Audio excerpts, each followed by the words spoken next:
Hello' guys welcome to my YouTube channel. মই পৰিস্মিতাৰ পুনৰ এটা ৰেচিপি ভিডিঅ'লৈ আপোনালোকক স্বাগতম জনাইছোঁ। তো আজি মই বনাম ভাবিছোঁ কোমোৰাৰ লগত কচ মাছ বইল, অকণো মিঠাতেল নিদিয়াকৈ, মছলা নিদিয়াকৈ। তো ভাবিলোঁ আপোনালোকৰ লগতো শ্বেয়াৰ কৰোঁ মইনো কেনেকৈ বনাওঁ। তো আহকচোন চাওঁ। তো তাৰ কাৰণে মই ফাৰ্ষ্টে কেৰাহীখন গৰম হ'বলৈ দিলোঁ। কেৰাহীখন গৰম হোৱাৰ পিছত তাত মই পানী দি দিলোঁ, যিমান লাগে মোক পানী। তাৰপৰা পানীখিনি মই উতলিব দিলোঁ যাতে পানীটো উতলি যায়। তাত মই এতিয়া হালধি দি দিম, যিহেতু বইল বুলি ক'লে যদি বগা হৈ যাব খাবলৈ ভাল নহ'ব। তাৰপৰা তাত মই কি কি ব্যৱহাৰ কৰিম চাওঁ আহক।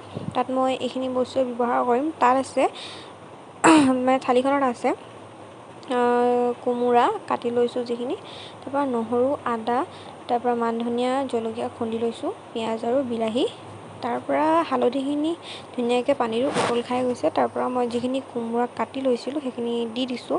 তাত অকণমান নিমখ দি দিম যাতে উতলিলে বস্তুটো কোমোৰাটো সোনকালে সিজি যায়। তাৰপৰা এয়া মোৰ এইখিনি উতলিব ষ্টাৰ্ট কৰিছে। তাৰপৰা মই যি আদা নহৰু ৰাফলি খুন্দি লৈছিলোঁ তাৰ অকণমান দিম, বাকীখিনি পিছত দিম শেষত। তাৰপৰা এইখিনি এতিয়া মই এনেকৈ ঢাকি মেলি উতলিব দিম যাতে বস্তুটো উতলি সিজে। তাৰপৰা এয়া মোৰ কোমোৰাটো উতলিবলৈ ষ্টাৰ্ট হৈ গৈছে, একদম ধুনীয়াকৈ উতলি গৈছে। তাত মই এতিয়া যি বিলাহী কাটি লৈছিলোঁ দুটা, সেই বিলাহীখিনি দি দিম।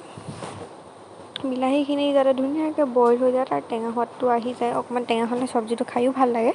তাৰপৰা তাত মই পিঁয়াজ দুটা দি থৈ দিছিলোঁ যে কাটি দিছিলোঁ, মই সেই পিঁয়াজকেইটাও দি দিম ধুনীয়াকৈ যাতে বইল হৈ যায়। তাৰপৰা তাত মই যি জলকীয়া 3টা কাটি লৈছিলোঁ সেইকেইটাও মই দি দিছোঁ। এইখিনি এতিয়া ধুনীয়াকৈ মই বইল হ'বলৈ দিম, বইল হ'ব দিম আৰু ঢাকি মেলি।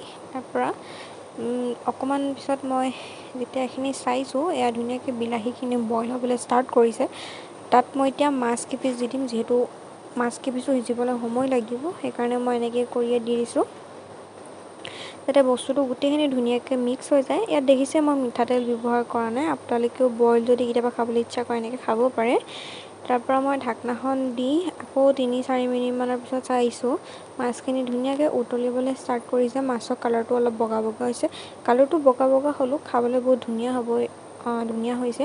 তাৰপৰা মই যি আদা নহৰু থৈ দিছিলোঁ শেষত সেইখিনিও গোটেইখিনি দি দিছোঁ যাতে সোৱাদটো ভাল হয়, মাছৰ সোৱাদটো ধুনীয়া আহে, যাতে গোটেই বস্তুখিনি ফ্লেভাৰটো আহি যায়।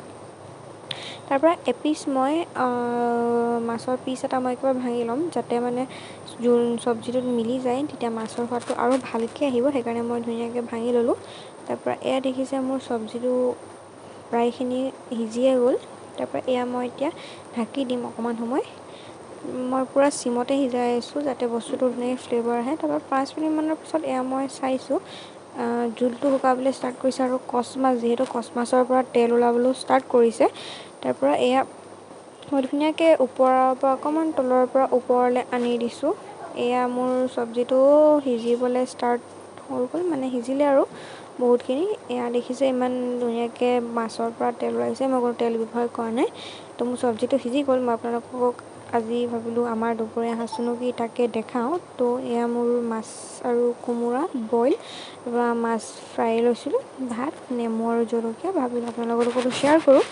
যদি আপোনালোকে ভিডিঅ'টো চাই ভাল পালে তেন্তে লাইক কৰিব, কমেণ্ট কৰিব, শ্বেয়াৰ কৰিব, পাৰিলে চেনেলটো ছাবস্ক্ৰাইব কৰিব আৰু কাষত থকা বেল আইকনটো টিপি দিব যাতে মোৰ নতুন নতুন ভিডিঅ' আহিলে আপোনালোকে চাব পাৰে।